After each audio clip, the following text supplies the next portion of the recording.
खबर छत्तीसगढ़ देख रहे हैं आप और मैं हूं आपके साथ अवंतिका श्रीवास्तव। रुक करेंगे छत्तीसगढ़ से जुड़ी तमाम बड़ी खबरों का। और सबसे पहली बात, राजधानी रायपुर की एक बड़ी सौगात सीएम की तरफ से आज मिलने वाली है। पशुपालकों के लिए सौगात होगी। गोधन न्याय योजना के हितग्राहियों को भुगतान किया जाएगा राशि का। पशुपालकों को 5 करोड़ 30 लाख रुपए की राशि ऑनलाइन ट्रांसफर करेंगे सीएम भूपेश बघेल। अब तक हितग्राहियों को 356 करोड़ रुपए का भुगतान हो चुका है। एक बार फिर से गोधन न्याय योजना को लेकर हितग्राहियों को जो राशि है उसका भुगतान सीएम के तरफ से आज होगा। तो पशुपालकों को एक और बड़ी सौगात, गोधन न्याय योजना की राशि हितग्राहियों के खातों में सीधे ट्रांसफर की जाएगी। ऑनलाइन ट्रांसफर करेंगे सीएम भूपेश बघेल राशि। पशुपालकों को 5 करोड़ 30 लाख रुपए का भुगतान आज गोधन न्याय योजना के चलते होना है। अब तक हितग्राहियों को 356 करोड़ का भुगतान हो चुका है। एक बार फिर से ये सौगात पशुपालकों के लिए।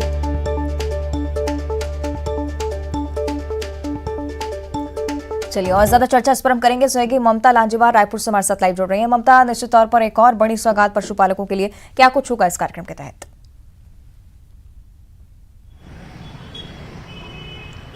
बिल्कुल, देखिए, मुख्यमंत्री भूपेश बघेल आज गोधन न्याय योजना तथा गन्ना प्रोत्साहन योजना में जो हितग्राही है उनको हितग्राहियों को राशि अंतरित करेंगे और 11 बजे से 11:40 तक के वीडियो कॉन्फ्रेंसिंग के जरिए गोधन न्याय योजना के जो हितग्राही हैं और तथा गन्ना प्रोत्साहन योजना के जो हितग्राही हैं उनको जो राशि है वो अंतरित करेंगे। और लगातार राज्य सरकार जो है अलग अलग समय पर जो किसान हैं उनको जो है वो राशि अंतरित करती रही है। अगर हम बात करें तो इसके जरिए जो है राज्य सरकार ने जो डाटा दिया है 15 से 31 अक्टूबर के बीच 2 करोड़ 32 लाख रुपए जो है वो गोबर खरीदा था गौठानों और समितियों से, और गौठान समितियों के खाते में 102 करोड़ रुपए जो है वो जो है राशि की जमा पूंजी जो है वो अंतरित की थी। और अलग अलग समय पे अगर हम बात करें तो राशि अंतरित की जा रही है। आज मुख्यमंत्री भूपेश बघेल गन्ना उत्पादक कृषकों को 72 करोड़ रुपए का बोनस देंगे और गन्ना प्रोत्साहन योजना के अंतर्गत 71 करोड़ 99 लाख रुपए की राशि बतौर बोनस अंतरित करेंगे, जिसमें वर्ष 2020-21 की शेष राशि और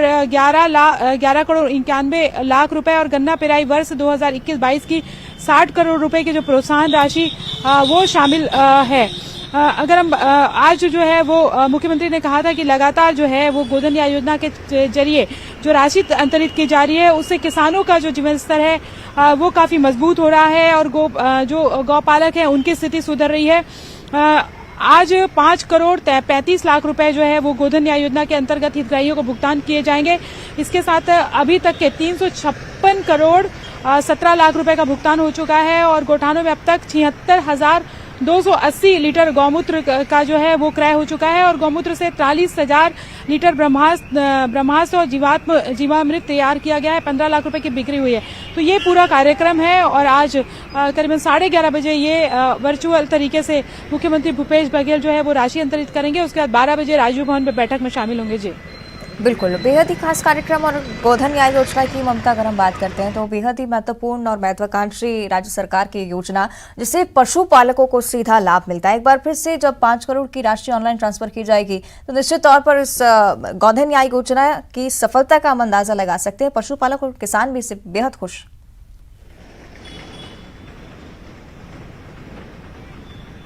देखिए, राज्य सरकार की महत्वाकांक्षी योजनाओं में से एक है सुराजी योजना जो है, उसी के अंतर्गत नरवा गरवा घुरा बाड़ी जो है वो जो एक नारा बना था और उसी के चलते इनको मजबूत करने की बात कही गई थी। नरवा यानी कि पानी का स्रोत, गरवा यानी कि गाय, घुरवा यानी कि खाद जहां पर बनाया जाता है और बाड़ी यानी कि जहां पर सब्जियां, फसल और जो फसलें जो है वो उगाई जाती है। और इसके लिए जरूरी है कि जो खाद है उसके लिए गोबर की जरूरत होती है और इसको जो पशु है वो रास्ते में पड़े होते थे, मवेशी पड़े हुए थे, तो उसको लेकर सरकार ने एक तैयार किया रोड मैप और गौठानें तैयार की गई ताकि गौठानों पे उनको रखा जा सके। और गौठान कैसे मजबूत हो और क्यों जो है मवेशियों को पालने के लिए जो गौपालक है उनके मन में एक तरह से कहें कि और जो प्रोत्साहन मिले उसको लेकर जो है राज्य सरकार ने 2 रुपए में गोबर खरीदी शुरू की। और जाहिर तौर पर इसके जरिए जो गोबर खरीदी शुरू हुई है कहीं न कहीं पशुपालकों तो को लाभ हो ही रहा है, लेकिन इन गौठानों के जरिए बड़ी संख्या में स्व सहायता समूह भी चला रहे हैं जिससे महिलाएं जो है वो संचालित कर रही हैं और इसके जरिए महिलाओं को भी बड़ी संख्या में रोजगार मिल रहा है, राज्य सरकार का दावा है। और इसके जरिए अलग अलग तरीके के विभिन्न उत्पाद जो तैयार किए जाते हैं वो न केवल राजधानी रायपुर, छत्तीसगढ़, बल्कि देश के अलग अलग हिस्सों और विदेशों में भी भेजे जा रहे हैं। और इसके जरिए जो किसान है, गौपालक है, महिला स्व सहायता समूह है, इनकी स्थिति काफी सुधर रही है। जी बिल्कुल, निश्चित तौर पर ऐसी योजनाएं जिनसे ज़्यादा से ज़्यादा लाभ पशुपालकों और ज़मीनी स्तर पर काम करने वालों को हो रहा है, उसका ही एक बार फिर से नमूना आज देखने को मिलेगा। शुक्रिया आपका ममता इस पूरी जानकारी के लिए। तो एक तरफ सीएम की तरफ से एक बड़ी सौगात पशुपालकों को आज मिलने जा रही है। आगे बढ़ते हैं, बात करेंगे भानु प्रतापपुर की विधानसभा सीट पर उपचुनाव हो रहे हैं और उसको लेकर कांग्रेस पार्टी आज प्रत्याशी के नाम की घोषणा करने वाली है। रायपुर में आज कांग्रेस चुनाव समिति की बैठक है जिसमें पीएल पुनिया, मोहन मरकाम और सीएम भूपेश बघेल शामिल होंगे। आज होने वाली बैठक को लेकर मंत्री रविंद्र चौबे ने कहा है कि भानु प्रतापपुर के प्रत्याशी के नाम की घोषणा इस बैठक के बाद की जाएगी।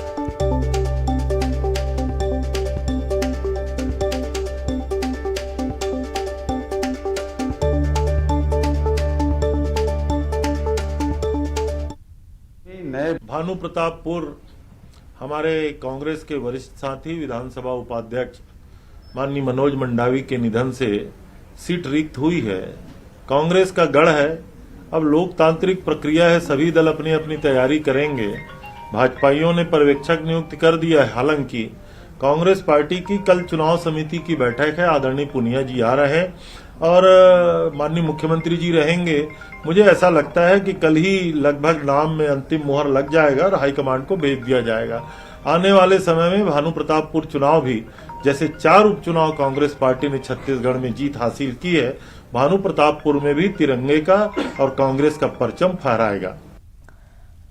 और इधर अंबिकापुर के रिहायशी इलाके वार्ड नंबर 47 के गंगापुर में संचालित शराब दुकान मोहल्ला वासियों के लिए मुसीबत बन गई है। एक तरफ जर्जर सड़क से उड़ने वाली धूल से लोग परेशान हैं, तो वहीं दूसरी तरफ शाम ढलते ही पूरा मोहल्ला महकाने में तब्दील हो जाता है। शराबियों की भीड़ से सड़क पर घंटों लंबा जाम लगा रहता है और ऐसे में हमेशा यहां रहने वाली महिलाओं को अनहोनी का खतरा बना रहता है। मोहल्ले वासियों ने कई बार शराब दुकान हटाने की भी मांग की, आंदोलन किया, लेकिन मामले में जिला प्रशासन चुप्पी साधे हुए है। फिलहाल जर्जर सड़क को 10 दिन के अंदर ठीक करने का आश्वासन जरूर एसडीएम साहब दे रहे हैं, लेकिन शराब दुकान यहां से हटेगी या नहीं, इसको लेकर कोई बात नहीं।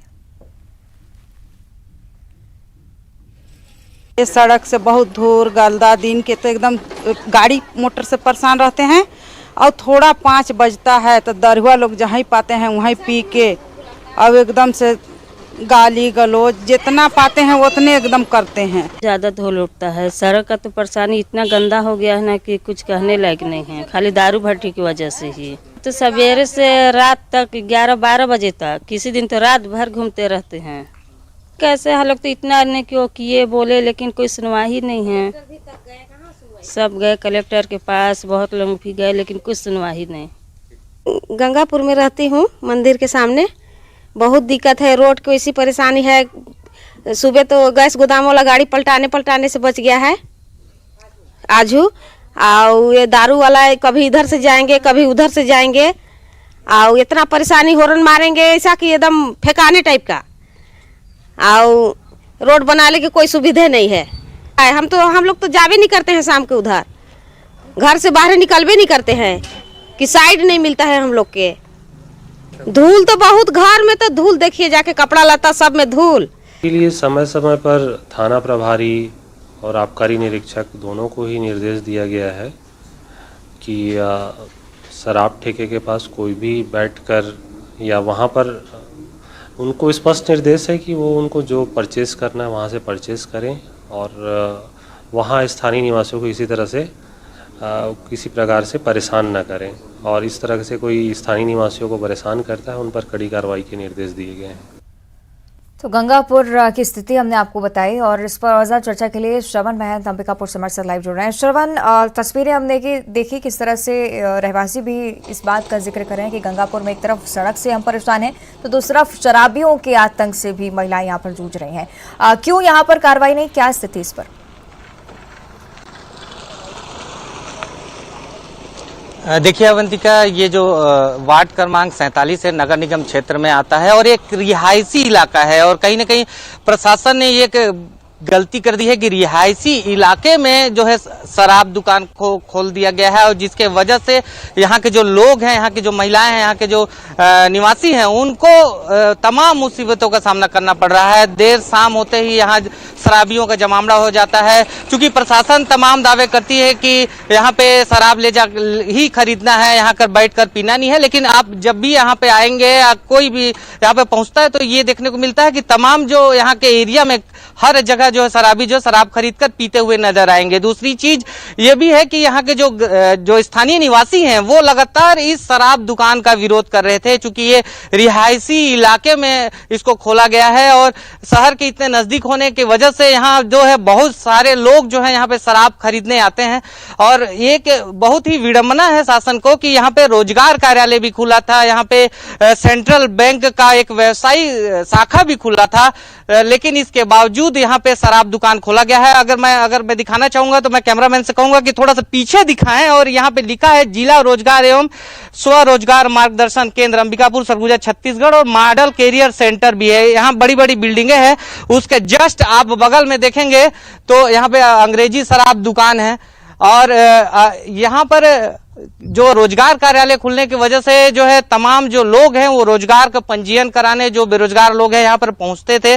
ग्रामीण यहाँ के स्थानीय लोगों ने काफी इसका विरोध किया और इसका नतीजा ये निकला कि शराब दुकान का विरोध कर रहे थे, लेकिन शराब दुकान तो बदला नहीं, लेकिन रोजगार कार्यालय को यहाँ से निकाल के कर दिया गया है। क्योंकि अब एक बड़ी मुसीबत ये आ गई है कि यहाँ के जो सड़क है वो लगातार शराब दुकान में आने जाने वाले वाहन, क्योंकि सुबह से लेकर के शाम तक सैकड़ों वाहन इस सड़क में गुजरते हैं, तो ये जो सड़क है वो जर्जर हो चुकी है।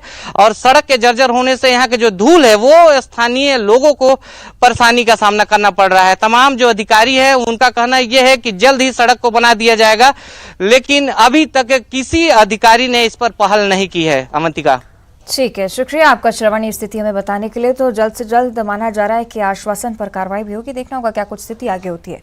आगे बढ़ते बिलासपुर से बड़ी खबर है, कई इलाकों में आज पानी की सप्लाई नहीं होगी। पानी टंकी की सफाई के चलते सप्लाई आज बाधित रहने वाली है। जीडीसी परिसर स्थित पानी की टंकी की सफाई होनी है। आज शाम और कल सुबह पानी की सप्लाई बाधित रहेगी। Rajendra Nagar telephone exchange road पर पानी की सप्लाई नहीं होगी। साथ ही तेलीपारा करबला इलाके में भी लोगों को पानी के संकट से जूझना पड़ेगा। ये जानकारी बिलासपुर से आपको बता रहे हैं हमारे सहयोगी विनोद कुशवाहा ज्यादा जानकारी के लिए जुड़ रहे हैं। विनोद, कौन कौन से वो क्षेत्र हैं जहां पर पानी की सप्लाई आज बाधित रहने वाली है?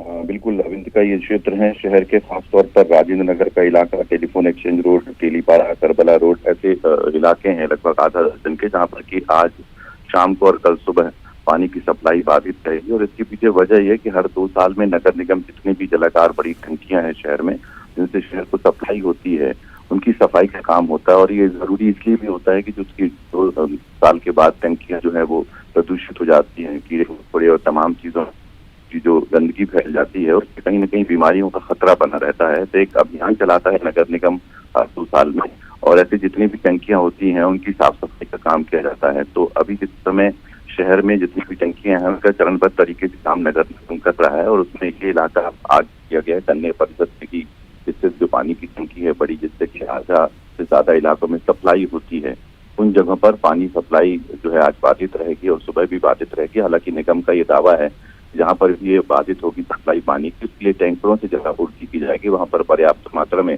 टैंकर भेजे जाएंगे। और समय अवधि की जहाँ तक बात करें अवंतिका, तो आज शाम को और सुबह के अलावा अगर टंकी की साफ सफाई में ज्यादा वक्त लगता है तो हो सकता है कि कल शाम को भी किसी तरह की स्थिति रहे। अवंतिका, ठीक है, शुक्रिया आपका विनोद इस जानकारी के लिए।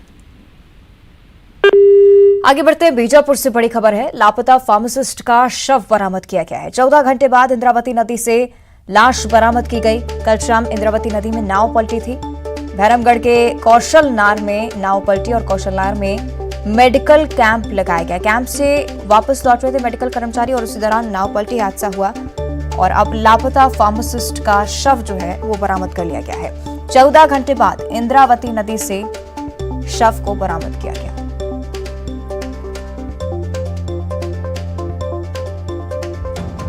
तो कल शाम इंद्रावती नदी में नाव पलटी थी, हादसा हुआ, उसके बाद अब लापता फार्मासिस्ट का शव मिल गया है। और इधर सूरजपुर जिले की बात करेंगे। धान खरीदी यहां पर शुरू हो चुकी है। 8 दिन बीत चुके हैं, लेकिन जिले के किसी भी धान उपार्जन केंद्र पर अब तक धान की बोनी नहीं हुई है। दरअसल सूरजपुर जिले के 57,000 पंजीकृत किसानों के लिए 50 धान उपार्जन केंद्र बनाए गए हैं। ऐसे में अब 10 किसानों के टोकन कटे हैं, लेकिन धान की खरीदी नहीं हो पाई है। जिले में इस बार मौसम की बेरुखी के कारण धान की खेती देरी से हुई, जिसके कारण फसल को पकने में समय लग गया। 15 नवंबर के बाद धान पककर तैयार होने का अनुमान लगाया जा रहा है और दिसंबर महीने तक धान खरीदी केंद्रों में किसानों की रफ्तार बढ़ सकेगी। फिलहाल जिले के धान खरीदी केंद्रों में सन्नाटा पसरा हुआ है। आज कुछ किसानों का 10 किसानों का आज टोकन कटा हुआ है। इससे पहले तक के किसानों का टोकन नहीं कटा था। ये जिनका कटा 1-2 लोग का कटा था, तो लोग जो है धान उनका तैयार नहीं था, इसलिए उन्होंने अपना टोकन आगे एक्सटेंशन किया है। क्योंकि ज़िले में वर्षा जो है विलम्ब से आया था, इसलिए जो है यहाँ पे जो धान आने का संभावना जो लग रहा है वो 15 नवंबर के पश्चात ही धान आने की संभावना है। और सभी 50 उपार्जन केंद्रों में आज खरीदी की लगभग संपूर्ण व्यवस्था हो चुकी है। अब हम मिल पंजीयन के तरफ भी आगे बढ़ रहे हैं और इस प्रकार खरीदे हुए धान का भी हम संपूर्ण निराकरण करने के लिए तैयार हैं। सूरजपुर जिले में 1 नवंबर से समर्थन मूल्य पर धान की खरीदी शुरुआत कर दी गई है, जहां सूरजपुर जिले में 57,000 किसानों के धान खरीदी के लिए 50 उपार्जन केंद्र बनाए गए हैं, लेकिन धान खरीदी केंद्र उपार्जन केंद्र जो उनमें सन्नाटा पसरा हुआ है। नतीजा कारण ये है कि आप देख सकते हैं किसानों की फसल अब भी खेतों में खड़ी है और पक कर लगभग तैयार हो चुके हैं और कुछ फसल जो कट चुके हैं वो फसल भी अब तक धान खरीदी केंद्रों तक नहीं पहुँच सके हैं, क्योंकि इस बार मौसम की मार के कारण किसानों के फसल को बेहद देर हो चुका है। ऐसे में जो महज 10 किसान ही धान उपार्जन केंद्रों में टोकन कटाए हैं। अब अंदाजा ये लगाया जा रहा है कि 15 नवंबर के बाद तक ही किसान धान खरीदी केंद्रों तक अपने धान के फसल को लेकर पहुंच सकेंगे। वरुण राय, न्यूज़ 18 सूरजपुर। बात कर लेते रायगढ़ की भी। कुछ दिनों से शहर में आवारा कुत्तों का खतरा बढ़ गया है। अब तक 2 दर्जन से ज्यादा लोग डॉग बाइट का शिकार हो चुके हैं। रायगढ़ नगर निगम क्षेत्र के बाजार और सड़कों पर आवारा कुत्तों का कब्जा है। महापौर ने कहा है कि आबादी कम करने के लिए इनकी नसबंदी करा चुके हैं, लेकिन अब ग्रामीण इलाकों से कुत्ते आकर शहर में लोगों को परेशान कर रहे हैं कि बाहर से और कुत्ते आकर यहाँ जनसंख्या बढ़ गई है, तो इसमें चर्चा की जाएगी सभी जनप्रतिनिधि से, कमिश्नर सर से, और चर्चा करते हुए इसमें भी आगे भी नसबंदी करने के लिए सुझाव रखेंगे और जल्द से जल्द इस जो परेशानी है, कुत्ते का आए दिन काटते हैं, छोटे छोटे बच्चे को स्कूल आने जाने में परेशानी होती है, इसी को देखते हुए ये बहुत ज़रूरी है और इसको भी करने के लिए प्रयास कर रहे हैं। और इधर सरगुजा जिले के प्राइमरी सहायक शिक्षकों की प्रमोशन लिस्ट रद्द होने के बाद शिक्षक संघ ने जिला पंचायत सीईओ से मुलाकात की है। दरअसल लंबे वक्त के बाद जिले के लगभग 800 सहायक शिक्षकों को प्रधान पाठक के लिए प्रमोशन लिस्ट की सूची जारी कर खंड शिक्षा अधिकारी के पास जांच के लिए भेजी गई थी। सूची जारी किए जाने के बाद सरगुजा कलेक्टर को कई प्रमोशन होने वाले शिक्षकों की शिकायत मिली थी। शिकायत मिलने पर प्रमोशन के आदेश की सूची निरस्त कर दी गई और अब सभी शिक्षकों का प्रमोशन काउंसलिंग के जरिए होगा। वहीं शिक्षक संघ ने जिला पंचायत सीईओ से मुलाकात कर काउंसलिंग पद्धति का विरोध किया है। उनका कहना था कि जिन शिक्षकों की शिकायत की गई है उनकी शिकायतों का निराकरण किया जाए, न कि पूरी सूची को निरस्त कर दिया जाए। हमारी समस्या ये है और हमारी मांग कह लीजिए कि सहायक शिक्षकों की पदोन्नति जो है प्राथमिक शाला के प्रधान पाठक पद पर वर्षों बाद हुई है और उसका पदोन्नति आदेश 2 तारीख को जारी हो चुका है, पर उसे प्रसारित नहीं किया गया है और प्रसारित ना होने के कारण साथियों में अब भ्रम की स्थिति है कि सूची क्या बनी है, कैसी बनी है, कहां पर पदस्थापना दी गई है और क्यों अभी तक प्रसारित नहीं की गई है। तो इन सब मांग को लेकर के हम आज कलेक्टर महोदय के समक्ष उपस्थित हुए हैं। तो कुछ लोगों की शिक्षकों की पदस्थापना है वो शासन के नियमों के आधार पर नहीं की गई थी, तो ये इस संदर्भ में अभी 4/11/2022 को ये जो आदेश जारी हुआ था इसको निरस्त किया गया है। अब इसको काउंसलिंग के माध्यम से सभी शिक्षकों की पदस्थापना की जाएगी।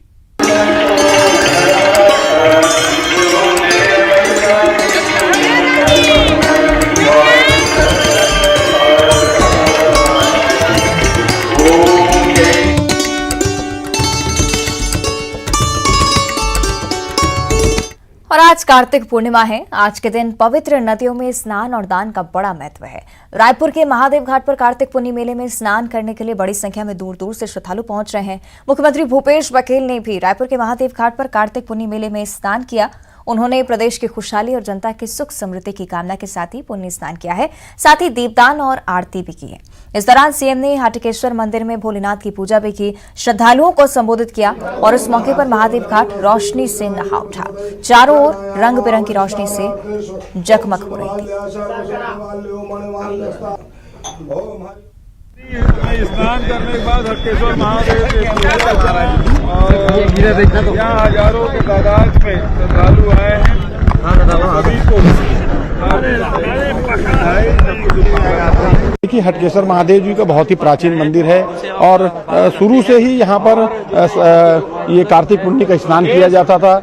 मुख्यमंत्री साहब बाल्यकाल से यहाँ पर आते रहे और मुख्यमंत्री बनने के बाद पिछले 4 साल से लगातार जो इसको ऐतिहासिक से ऐतिहासिक बनाया जा रहा है। मैं समझता हूँ कि हिंदुस्तान का पहला ऐसा ये शहर होगा और ये ऐसा तट होगा जो कार्तिक पुण्य के नाम से जिसको बहुत एक धरोहर के रूप में देखा जा रहा है, क्योंकि मुख्यमंत्री जी जब बाल्यकाल से यहाँ आते रहे और मुख्यमंत्री बनने के बाद उन्होंने इन 4 सालों में इसको ऐतिहासिक से अच्छा बनाने का सोच लिया था। मैं समझता हूँ छत्तीसगढ़ राज्य बनने का सपना जिन लोगों ने देखा था, आज वो सपना मुझको लगता है साकार होते नजर आ रहा है।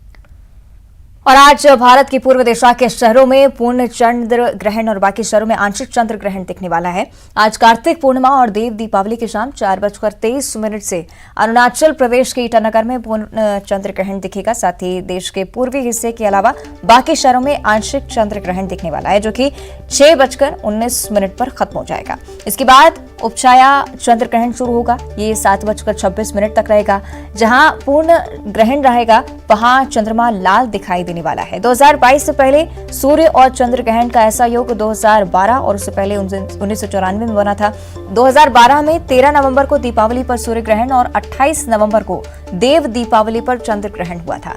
और सन 1994 में 3 नवंबर को दीपावली पर सूर्य ग्रहण और 18 नवंबर को देव दीपावली पर चंद्र ग्रहण हुआ था। अब ऐसा योग 18 साल बाद बनेगा। वहीं मध्य प्रदेश की बात की जाए तो भोपाल में 5:36 पर, उज्जैन में 5:42 पर और इंदौर में 5:43 पर आंशिक चंद्र ग्रहण होगा। और राजधानी रायपुर में भी चंद्र ग्रहण से पहले सूतक लग चुका है। सूतक लगने से मंदिरों के पट बंद कर दिए गए हैं। 8:21 पर सूतक लगा। साल का अंतिम चंद्र ग्रहण आज है, जिसका असर राजधानी रायपुर में नजर आ रहा है।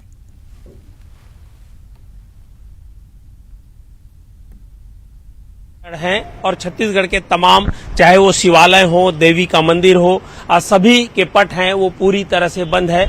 आज 5:21 में जो सूतक है वो लग गया है और इस दौरान मंदिरों में देवी देवताओं की पूजा नहीं होती है। बड़ी बात यही है कि सूतक के दौरान मंत्र जाप किया जा सकता है और जिस तरह से सूतक यहाँ पर लगा हुआ है तो ये कहा जा सकता है कि जो देवी मंदिर है वहां पर पूजा अर्चना करने आ रहे हैं और भक्त दूर से ही पूजा करके मंदिर से हाथ जोड़ करके प्रार्थना करके वो चले जा रहे हैं। और ये कहा जाता है कि चंद्र ग्रहण सूतक काले 9 घंटे पहले ही लग जाता है और ये कहा जाता है कि 5:21 पर जो चंद्र ग्रहण है वो प्रारंभ होगा और चंद्र ग्रहण 6:19 पर समाप्त हो जाएगा। तो ये सभी देवी जो मंदिर है वहाँ सभी में जो पट है वो बंद है। जो भक्त हैं, जो देवी दर्शन करने आ रहे हैं, मंदिर जरूर आ रहे हैं, लेकिन दूर से ही हाथ जोड़ करके चले जा रहे हैं। कैमरा पर्सन इमरान कुरैशी के साथ युगल तिवारी, न्यूज़ 18 रायपुर। और मुंगेली में भी चंद्र ग्रहण लगने से पहले सूतक काल में मंदिर के कपाट बंद कर दिए गए हैं। इन्हें चंद्र ग्रहण समाप्त होने के बाद ही खोला जाएगा। ऐसा कहा जाता है कि ग्रहण अवधि में भगवान की मूर्तियों को स्पर्श करने से बचना चाहिए। ग्रहण काल में देवी देवताओं की पूजा वर्जित होती है। चंद्र ग्रहण के 9 घंटे पहले सूतक लग गया है। सूतक लगते ही मंदिरों के पट बंद हो गए हैं। शाम को ग्रहण के बाद मंदिरों के पट खुलेंगे। और इसी के साथ हमारे छत्तीसगढ़ में फिलहाल इतना ही। देखते रहिए न्यूज़ 18।